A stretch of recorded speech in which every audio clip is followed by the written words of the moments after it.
ચૈત્ર માસના પવિત્ર અવસરે મહિલાઓ દ્વારા અનોખી અને ધાર્મિક સાથે સેવા ભાવનાથી ભરપૂર પહેલ હાથ ધરવામાં આવી છે। પર્યાવરણ અને જીવદયા બંનેનો સંદેશો આપતી આ પહેલ હાલમાં આ વિસ્તારમાં ચર્ચાનો વિષય બની છે। ત્યારે શું છે અમરેલીની મહિલાઓની આ વર્ષે પહેલ, જોઈએ ખાસ અહેવાલમાં।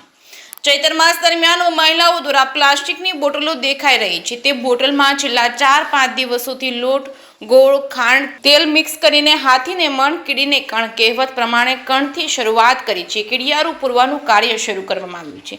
ધાર્મિક શ્રદ્ધા અને જીવદયાના ભાવ સાથે મહિલાઓએ કુલ 201 બોટલ તૈયાર કરી છે। આ બોટલોમાં ભરેલું કીડિયારું સીમ વિસ્તારમાં મૂકવામાં આવશે, જેથી નાના જીવજંતુઓને આહાર મળી રહે। આ પહેલનો મુખ્ય ઉદ્દેશ માત્ર ધાર્મિક પરંપરા જ નહીં, પરંતુ પર્યાવરણ પ્રત્યે જાગૃતિ ફેલાવવાનો પણ છે। પ્લાસ્ટિકની બોટલનો પુનઃ ઉપયોગ કરી મહિલાઓએ એક સારો સંદેશો આપ્યો છે અને ચૈત્ર માસમાં આ વર્ષથી આ સેવાની શરૂઆત કરી। આ કાર્યથી જીવદયા થાય છે અને પર્યાવરણ માટે સારો સંદેશો જાય છે। આ રીતે મહિલાઓની આ પહેલ સમાજ માટે પ્રેરણાદાયક બની છે, જ્યાં ધાર્મિકતા સાથે પર્યાવરણ અને જીવદયાનો સુંદર સમન્વય જોવા મળે છે। પારુલબેન છે મારું નામ।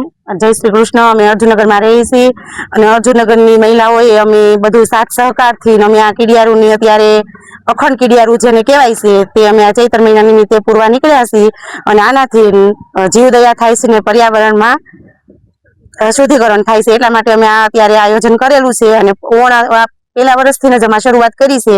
હવે આવતા વર્ષે કંઈક નવીન કરીશું અને આવા નવા કાર્ય કરતા રહીશું। મારું નામ ઉષાબેન છે અને અમે અર્જુનનગર 1-2 માં રહીએ છીએ અને અમારે મહિલા મંડળ દ્વારા આયોજિત કર્યું છે કે આ ચૈત્ર મહિનો છે તો હાથીને મણ ને કીડીને કણ, આપણે જેમ શરૂઆત કરી છે એમ કણથી અમે શરૂઆત કરી છે અને અમે લોટ, ગોળ, ખાંડ, તેલ અને બોટલું આ બધું મિક્સ કરીને બોટલમાં ભરીને અમે કીડિયારું પૂરવા અત્યારે સીમમાં આવ્યા છીએ। ચૈત્ર મહિના નિમિત્તે અમે આ બધી ધાર્મિક પ્રવૃત્તિ કરી છે।